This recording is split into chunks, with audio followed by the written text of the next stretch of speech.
Unbelievable. There are still electricians who insist on using clamps as connectors. This isn't just a hack.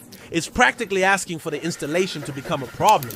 Want to learn the correct and professional way to make safe, firm, and long-lasting connections? Then pay attention, because I'm going to reveal one of the best electrical tricks used by true professionals. After this, you'll never make a mistake again.